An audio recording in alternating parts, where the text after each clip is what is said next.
teca afincada en la Ciudad de México, que publica libros que son grandes éxitos de ventas. Gloria Álvarez, un aplauso para ella, por favor. Gracias.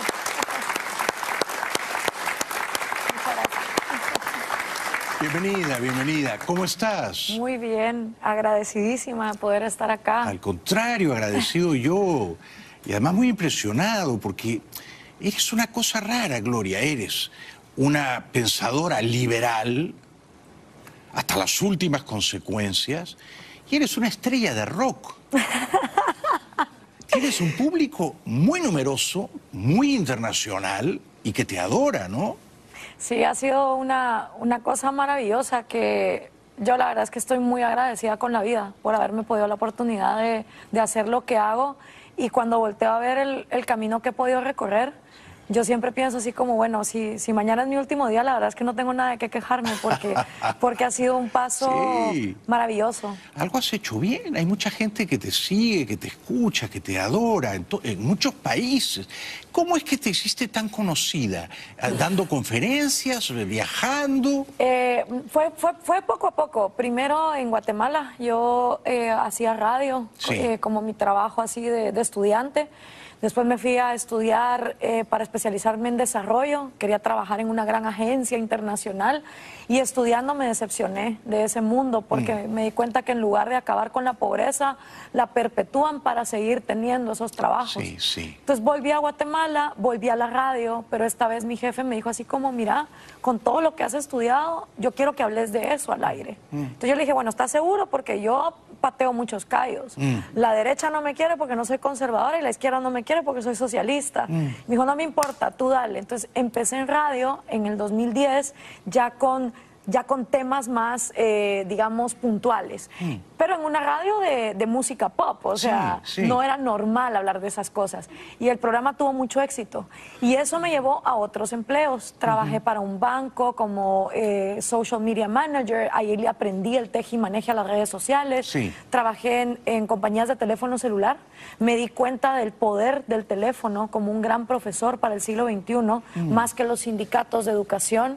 Y poco a poco todo eso me fue haciendo formar una línea de pensamiento que cuando me invitaron a España a un congreso interamericano, pues yo pedí la palabra y mi propuesta fue para mí bien sencilla. Usemos la tecnología para desmantelar las mentiras y las farsas del populismo. Y expliqué un poco pues lo que los gobiernos deben hacer y lo que no. Regresé a Guatemala, pensé, bueno, un congreso más de esos internacionales. Pero ese discurso te hizo famosa. Ajá, en ese discurso, o sea, yo llegué de regreso a Guatemala y a los 2 meses lo subieron en YouTube. Y de la nada yo llegué un lunes a la oficina, yo trabajaba en un movimiento cívico, y el teléfono no paraba de sonar. Y en eso llamadas de Argentina, de Chile, de Venezuela, de aquí en Miami. Y yo como, ¿qué está pasando? ¿Qué año fue eso? Eso fue 2014. Hace 5 años. Hace 5 años. ¿Cuántos espectadores tiene a día de hoy ese discurso en YouTube? Uy, más de 20 millones. ¿20 millones? Sí. Lo que pasa es que lo han subido en portugués, con subtítulos en inglés, en varios canales. Sí.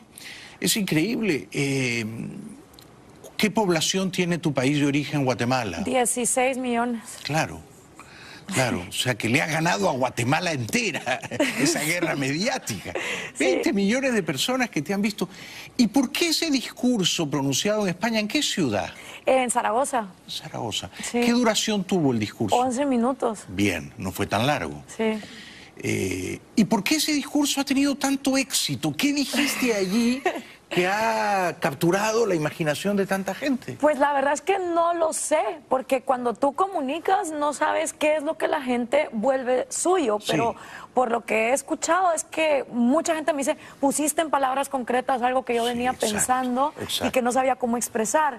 Pero he hablado con expertos de viralización y me dicen, si a mí me hubieran traído tu video y me dicen, esto se va a volver viral, yo no lo hubiera apostado, porque es largo para lo que ahora son 2 minutos de atención, no tiene dibujos. No cantas. No canto, no hay dibujitos, no hay cambios de cámara. Entonces me dicen eso. No haces tutoriales de maquillaje, estás hablando de ideas políticas. Entonces esto era improbable que se viralizara. Y no sé quién, me encantaría algún día saber como cuando dicen el paciente cero, como qué fue lo que lo volvió viral. O sea, no sé. Bueno, tú crees en el mercado y yo también. Sí. Es el mercado, es la mano invisible del mercado, Sí, de hecho, ¿verdad? Tú hiciste una oferta, un discurso brillante, liberal, libertario, de 11 minutos, y hubo una demanda completamente impensada para eso, ¿no? Sí. ¿Eso te cambió la vida? ¿Cómo? Sí, muchísimo, porque yo en Guatemala era como, ay, esa loca de la radio que habla de esas ideas tan raras, y de la nada fue como, ay, no, ahora es la loca toda Latinoamérica, ¿qué le pasa? O sea, entonces es bien bonito darte cuenta, te sentís como el Quijote. Claro, la locura se vuelve popular. Sí, sí, y fue...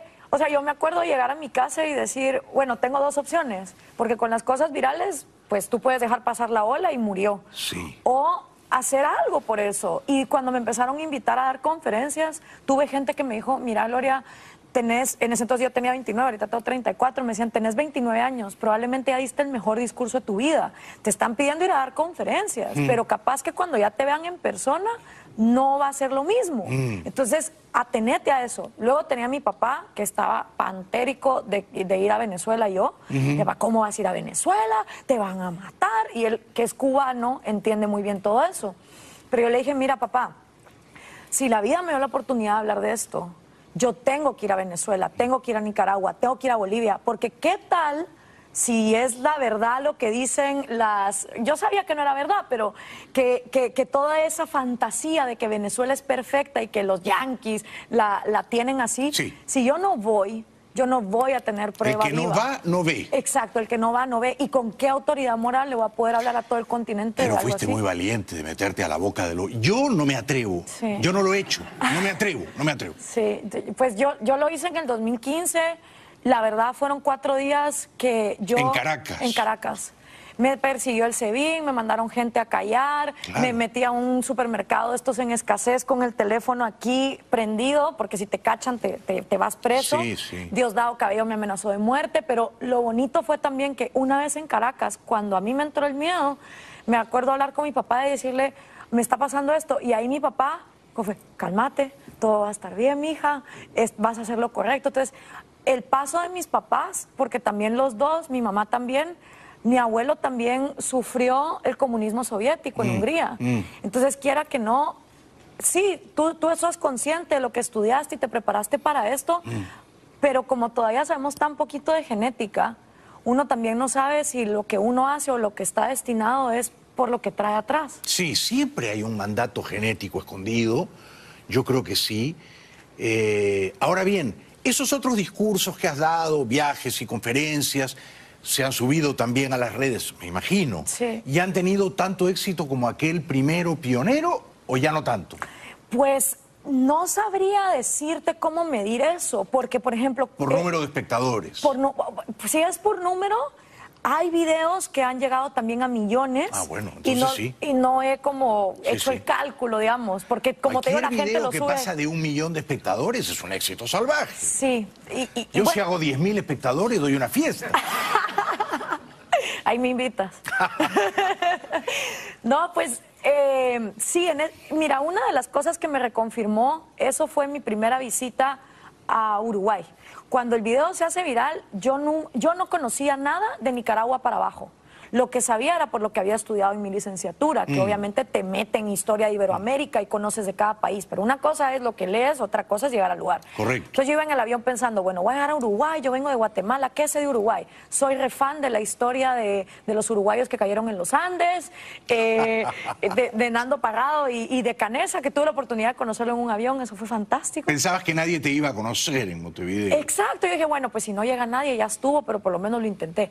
Y estábamos en un teatro en Montevideo y estaba todo oscuro, me acuerdo, yo doy mi conferencia, que ya era una conferencia de 1 hora, y cuando termino prenden las luces y los uruguayos se paran y se ponen de pie y me empiezan a aplaudir. Y yo, de verdad, o sea, solo de acordarme se me enchina la piel porque dije, estas son ideas universales. Sí. Estas ideas trascienden nacionalidad, trascienden sexualidad, las cosas que a veces nos limitan. Sí. Se nos olvida que hay ideales que son universales. Sí, sí, yo creo que tú le has dado voz a un montón de gente, millones de personas, ya está demostrado, que tal vez sin saberlo era intuitivamente liberal. No son académicamente liberales, no son intelectualmente liberales. No han leído a Adam Smith o a Keynes o a Friedman o a von Hayek o a von Mises. Sí. Pero son liberales, porque quieren gobernar con libertad su cuerpo y su mente. Y además eres una mujer. Entonces, yo creo que esa combinación es perfecta, ¿no? Porque tú representas a una generación de jóvenes intuitivamente liberales y de mujeres que no se callan más la boca, ¿no es cierto? Sí. Que tienen una opinión, ¿no? Sí. Que tienen un poder y que lo van a ejercer. Entonces, es una maravilla. Lo tuyo es un milagro, es una maravilla. Ay, gracias. Gracias, no. ¿Y a dónde te va a llevar esto? ¿De verdad quieres ser presidenta de tu país? Pues yo quiero ser presidenta si me dejan ser presidente como yo quiero ser presidente. Y eso se oye redictatorial, pero la verdad es que a mí el poder por el poder no me interesa. Bueno, además tienes un poder que quizá perderías si entraras a la política activa. Eso puede ser, o sea, yo también estoy convencida de que una de las razones porque puedo hacer lo que hago es porque Latinoamérica me respalda. Sí. Hay muchos compañeros míos ahorita mismo en Nicaragua, en Cuba, que por no ser conocidos a nivel latinoamericano, sus dictaduras los oprimen, los torturan, los encarcelan. Entonces, yo sí soy bien consciente de eso. Sí. Bueno, qué maravilla conocerte. Quédate con nosotros hasta el final del programa, por favor. ¿No tienes apuro? No, no. Están esperando por una cena, pero pueden esperar. Ah, muchas gracias, muchas gracias. A ti. Qué suerte, pues. ¿Quién te está esperando para la cena? Amigos con los que mañana tenemos este evento donde vamos a hablar un poco de Latinoamérica. Ya me contarás dónde es eso y cómo va a ser. Sí, claro que sí. ¿Estás contenta de estar aquí? ¿Estás cómoda? Muy cómoda. Gracias, querida Gloria. Regresamos después de la pausa con Gloria Álvarez. Extraordinario, extraordinario. Extraordinario el talento que tienes para convertir las ideas difíciles en palabras sencillas. Estoy conversando esta noche, qué suerte la mía, con Gloria Álvarez, una brillante pensadora libertaria, porque hay una señora muy perspicaz que nos ha hecho pensar que es mejor decirle libertaria, no liberal. Aquí en Estados Unidos, si te dicen liberal, Bernie Sanders es un liberal. Sí. Te dicen liberal es que eres de izquierda, ¿no? Sí, sí. En Europa no, en Europa si te dicen liberal es que eres liberal en el sentido de la doctrina clásica liberal. Sí. Bueno, hecha esa salvedad. Ya sabemos por qué has tenido éxito y ya está claro para mí que el éxito nadie te lo ha regalado, ni ha sido casualidad. Es muy merecido, es decir, que tienes un talento superior. Quisiera preguntarte sobre algunos conflictos políticos de nuestro tiempo, ¿no? Sí. Venezuela, que tú conoces muy bien, has estado ahí además, ¿no? ¿Tú le ves una salida a eso, Gloria? Yo no quiero desesperanzar a nadie porque yo tampoco soy quien para predecir el futuro, pero el problema es que no estamos tomando las decisiones que deberíamos de tomar para que realmente Venezuela termine como tiene que terminar. ¿Sigues confiando en Guaidó o te ha decepcionado? No, yo siempre fui muy escéptica de la MUD en general. ¿Y de él también? Sí, porque cuando yo estuve en Caracas y conversé con la juventud de la MUD, me dicen, bueno, sí, mira, nosotros aquí nos estamos organizando, entonces cuando nosotros tomemos el poder, la oficina chavista dedicada a la salud va a estar a cargo de él, la oficina chavista dedicada a la educación va a estar a cargo de él.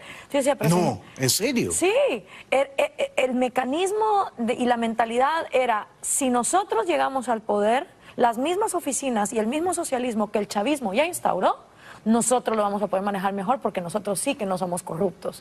Pero son populistas finalmente. Exactamente. Entonces, solo que con otra carpa. Exacto. Entonces, cuando yo conocí a María Corina, que también la conocí en ese viaje a Venezuela, yo le dije a María Corina, esto fue en mayo del 2015, dije, salte de la MUD. Es como que tú eres esta fuerza que está agrilletada por un montón de socialistas. Le diste un buen consejo, ¿te hizo caso? Pues yo creo que fuimos muchos los que durante años vimos el valor en ella y la valentía que tiene de decir las cosas como son. ¿Y qué no ha hecho Guaidó que tendría que haber hecho, Gloria? Ay, mira, cosas tan radicales como legalizar las drogas. es que hasta que este continente no legalice las drogas y se la quite a la criminalidad para que sea un mercado abierto y transparente, ese dinero del narcotráfico va a seguir financiando el terrorismo de todo el Foro de Sao Paulo y del socialismo del siglo XXI. Sí. Debería, sí, cómo no, si quieren aplaudir, no se corte, no se puede ir.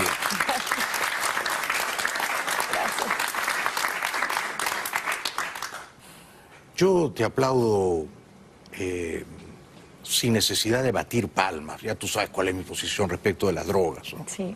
De las blandas, de las duras, de las recreativas, de las medicinales. Tu cuerpo es tu cuerpo. Sí. Tú administras, tú gobiernas tu cuerpo, para bien, para mal. Exacto. Si quieres cuidarlo, si quieres maltratarlo, si quieres cultivarlo como un templo o si quieres intoxicarlo salvajemente. Exacto. Tu cuerpo es tu cuerpo. Bueno, ahora, ¿podemos confiar en Trump para que nos ayude en América Latina? Quiero decir, Trump tiene el deber moral de defender la libertad en aquellos países de nuestra América, Cuba, Nicaragua, Venezuela, donde está pisoteada. ¿Qué piensas de eso? Mira, yo creo que los latinoamericanos tenemos una relación de síndrome de Estocolmo con Estados Unidos. Estamos enamorados de nuestro secuestrador y y lo voy a decir así en las palabras que son, como lo dicen coloquialmente, ¿no? Cuando los gringos se meten, ¿por qué se están metiendo los gringos? ¿Quién los viene a llamar aquí? Que se vayan por donde vinieron. Y ya cuando los latinoamericanos están hasta el cuello por las pésimas decisiones que han tomado votando por gobiernos populistas y dictatoriales, ay, por favor que los gringos nos vengan a salvar. Entonces ni siquiera como latinoamericanos nos ponemos de acuerdo en si es o no es deber de los gringos meterse a resolver nuestros problemas. Sí. Lo que sí es verdad es que votamos por gobierno, bueno, yo no, pues, pero la región vota por gobiernos populistas y comunistas y socialistas, y cuando ya están hasta el cuello, no se mudan a Cuba, no se mudan a Nicaragua, tratan de entrar a Estados Unidos. Entonces, para mí es como bien paradójico, porque sí, y yo le escribí una carta a Donald Trump, obviamente sabiendo que nunca le iba a leer, pero dije, voy a dejar por escrito lo que yo considero que debería hacer Trump con América Latina. Lo primero es abrir los mercados. Yo una vez escribí hace muchos años un paper para el Cato y para Georgetown que se llamaba Let them in to keep them out. Déjalos entrar si los quieres fuera. Donde se comprueba que cuando los inmigrantes latinoamericanos podían entrar con facilidad a Estados Unidos, se quedaban un promedio de 5 o 10 años y volvían a sus países, sobre todo México y Centroamérica. Al volver las leyes más estrictas, entonces la gente se queda más tiempo. Ya no regresa. Porque ya no regresa, no se quiere arriesgar. Y lo mismo va con los bienes y servicios. La gente se va de su país no porque no le guste su cultura, sino porque las oportunidades son mayores acá. Entonces, la única manera de persuadirla a quedarse es creando paraísos económicos en nuestros países. Yo no le puedo decir a un guatemalteco, no arriesgues la vida en la bestia, que es ese tren, si no tengo nada para ofrecerle en donde trabajar. Entonces, liberar los mercados, aperturar más las oportunidades comerciales, pero ¿qué hemos visto de Trump?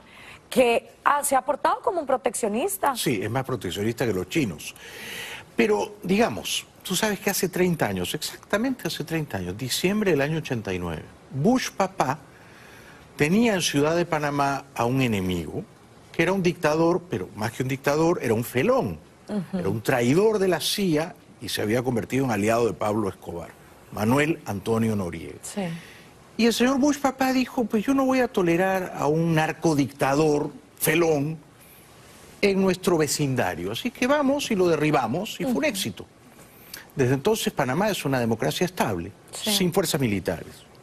¿Se justificaría una operación parecida en Cuba y en Venezuela para libertar a esos pueblos oprimidos? ¿Usar la fuerza militar para entrar y para propiciar el advenimiento de la libertad?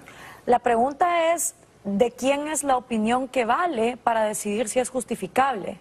Si la opinión que vale es la de los venezolanos que se están muriendo de hambre y que están arriesgando la vida en la calle, y la de los cubanos que quieren libertad, y ellos eso es lo que quieren, ¿quién soy yo para decir que no? Yo creo que ellos quieren eso. Otra cosa es que no lo digan, porque tienen miedo de las represalias, pero yo sospecho que los venezolanos que no se han podido ir y que se mueren de hambre estarían felices de que vinieran los gringos, como dices tú, a salvarlos. Sí, Es muy probable, pero o sea, si lo justificamos en base a la víctima, yo estoy de acuerdo. O sea, si es la víctima la que lo pide, me parece genial. El problema es que, como te decía, igual que pasó en Guatemala... Pero Guaidó no lo pide. Guaidó es parte de los que son víctimas y no lo pide. Cuando le preguntan dice mejor no vengas. No. Claro, por lo que te digo, porque al final la MUD no está interesada en cambiar de sistema, solo está interesada en ella ser la que gobierna ese sistema podrido. Si la MUD estuviera interesada en cambiar ese sistema, estaría hablando de un libre mercado absoluto, de legalizar las drogas. O sea, ¿cómo acabas tú con una dictadura? Sofocando sus recursos económicos. Si una dictadura tiene plata y tiene reconocimiento, va a seguir existiendo. Entonces, aquí hay dos cosas. La hipocresía del continente latinoamericano en seguir teniendo a las embajadas de la dictadura chavista en sus países. Ahí hay, en Perú, por ejemplo, se pusieron los pantalones, expulsaron a los chavistas. Nayib Bukele en El Salvador hizo lo mismo, los hondureños. La embajada a pedir que la saquen, o sea, porque una dictadura que está reconocida es una no hipocresía, cae. claro, son focos, son nidos de espías. Pero no alcanzo a comprender con nitidez tu postura, no la de la víctima, tu postura, tu mirada. Si Trump te llama y te pregunta, Gloria, tú eres una mujer muy inteligente, tienes millones de personas que te siguen en América, uso la fuerza militar para liberar a Cuba. Con Cuba, Estados Unidos tiene una deuda de 60 años. Cada año los cubanos esperan que Estados Unidos haga algo por ellos. ¿Uso la fuerza militar o no la uso? ¿Qué le aconsejarías tú? Más que, ok, usted entra, tira los bombazos y después ¿qué? Eso es lo que a mí me interesa. ¿Y después qué? ¿Y después Panamá? Entonces no me parece. ¿Por qué no? Porque Panamá es una democracia estable, pero también es la lavandería de América Latina.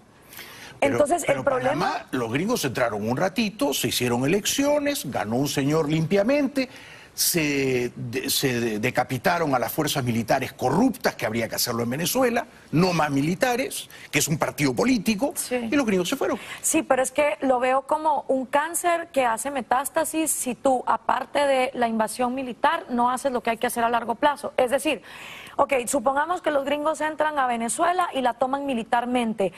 Tenemos el riesgo de que nos pase un Irak. Es decir, que si no hay un plan de cómo se va a reconstruir Venezuela y un plan concreto con políticas públicas concretas, tipo las que yo di para Guatemala, por ejemplo. Pero si tú le dices eso a Trump, eso es un no.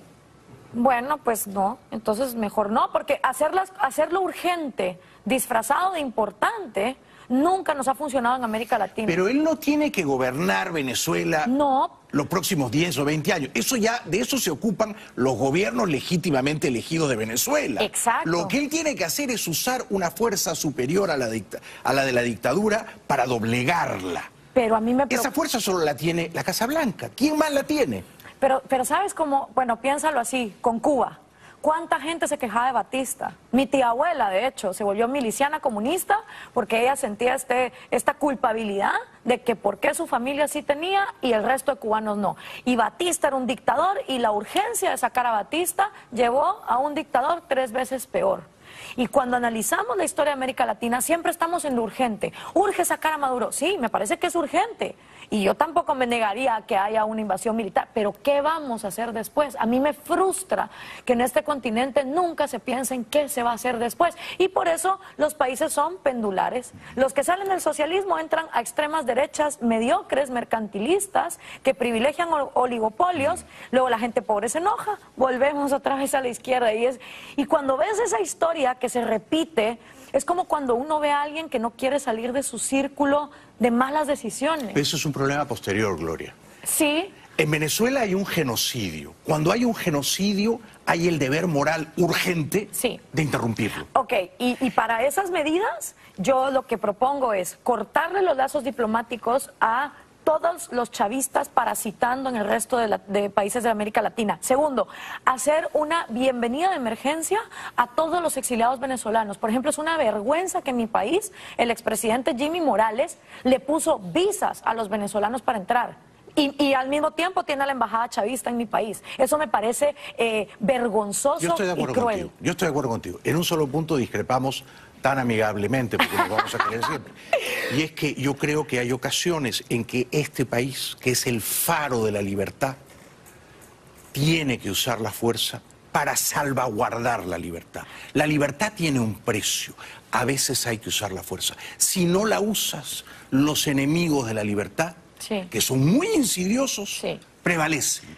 Bueno, hagamos un pacto. Si tú logras convencer a Trump de la invasión militar, yo me encargo de hacer un plan tipo la perestroika y el glasnost para que las dos cosas pasen. Yo lo firmo ahora ese pacto. El problema es hacerlo firmar a Trump. Exacto. Esa es la firma que nos falta. Pequeño Esa gran es la problema. firma que nos falta.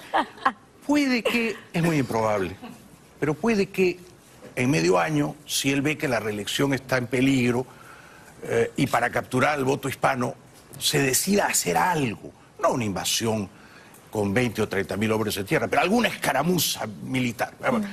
Regresamos después de la pausa con la gran Gloria Álvarez. Bueno, qué placer conversar esta noche con la brillante pensadora, libertaria, escritora y periodista Gloria Álvarez, que ha publicado algunos libros que son verdadera sensación de ventas, ¿no? ¿Cuáles son los dos últimos, querida Gloria? Escribí uno que se llama Cómo hablar con un progre, donde me disfracé del Che Guevara, pero para darle un twist a esa imagen. Y entonces escribí otra segunda parte que es Cómo hablar con un conservador.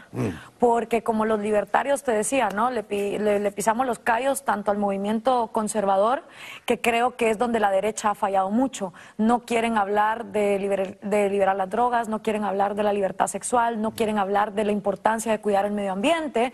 Y no, yo no estoy hablando de que el Estado se encargue de esas cosas, solo de que el mercado lo haga. Claro. Pierden mucha juventud. Entonces escribí ese libro de cómo hablar con un conservador y el del progre, pues hablando un poco de estos socialistas con iPhone, ¿no? Sí. Con iPhone y con la gorrita Nike y la camiseta Adidas, etcétera. Sí. Veo que te interesa el tema de las drogas. Saludo esa curiosidad tuya. Yo también estoy a favor de la absoluta libertad en el negocio de las drogas, ¿no? Ahora, yo en mi primera juventud, te estoy hablando de hace mucho tiempo, ¿no? Fumaba marihuana y aspiraba cocaína. No me arrepiento ni un segundo, pero ya esos hábitos los he dejado. ¿Tú, a ti te han interesado las drogas también para consumirlas o solo para defenderlas ardorosamente como pensador? No, yo consumo tabaco, consumo alcohol, he consumido marihuana.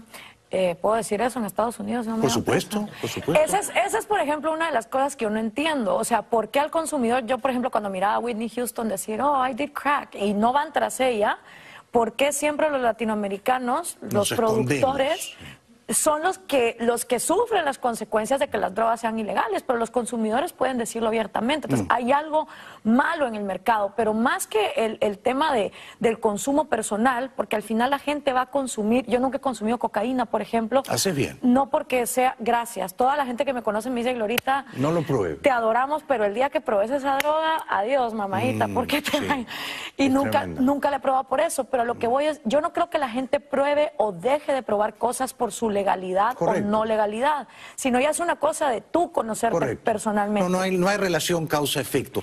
Y si la hubiera, es que lo prohibido tiene el morbo adicional de seducirlo. Exacto, pero mi énfasis en la legalización de las drogas es porque, por lo que he estudiado y he analizado, definitivamente no vamos a acabar ni con la corrupción, de la que tanto nos quejamos de nuestros gobiernos latinos, ni con el socialismo criminal, ni mucho menos con la violencia, las matanzas y los narcoestados en los que vivimos. O sea, el querer seguir ignorando ese gran elefante que desde México y Colombia se fue perpetuando, sobre todo las FARC, o sea, una guerrilla marxista y cártel de narcotráfico. O sea, solo en América Latina creamos esas ensaladas ideológicas, ¿no? Y luego en México, cárteles que quien ha visto cualquier serie de narcos saben que son los verdaderos dueños de la política. Entonces, tienen más poder que el gobierno. Claro, entonces cuando yo escucho a la derecha latinoamericana decir, ay, vamos a ser menos corruptos, sin tocar ese tema. Yo no digo que yo tenga todas las soluciones. Por ejemplo, una de las cosas que me intriga es, ok, cuando legalicemos las drogas y ya sea un mercado y ya no sea un crimen, ¿qué hacemos para perseguir a los líderes de los cárteles que han matado, extorsionado, violado sexualmente, asesinado, secuestrado?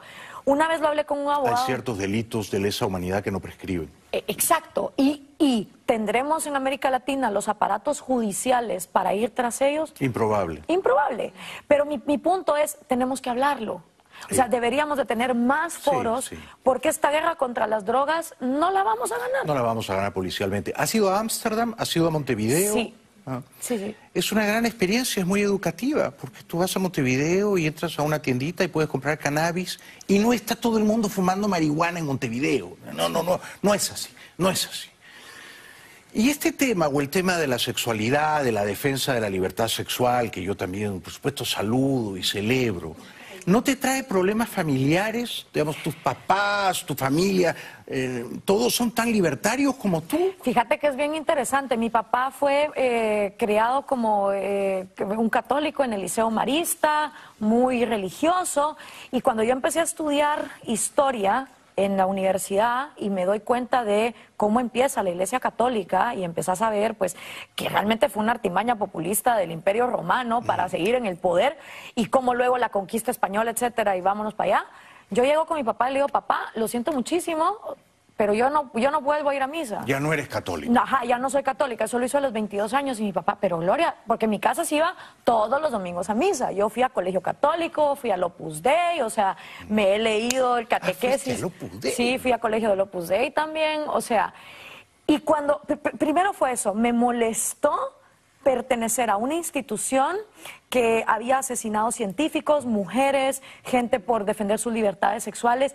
Y yo sé que los católicos te dicen, bueno, pero el que peca y reza empata. Es decir, por cada 4 curas pederastas, si hay 8 monjitas curando leprosos, se mantiene la cosa y la iglesia siempre gana. Para mí no es así. No, para mí tampoco. O sea, entonces dije, ya no puedo pertenecer a esto. Y eventualmente mi papá se quedó tan conflictuado de esta decisión mía que él se metió a investigar. Y hoy por hoy es más antirreligioso que yo. ¡Ah, caramba! Sí, mi mamá al revés. Mi mamá cuando yo era chiquita no era tan religiosa. Y como que en estos años se ha vuelto más. Pero mira, nunca ha sido tema. Y ella me respeta y me quiere como yo soy. Me alegro, y yo igual. Como debe ser, por supuesto. Sí. Todas las religiones son profundamente antiliberales, todas, ¿no? Todas las religiones son totalitarias. Ahora, ¿tú crees en Dios?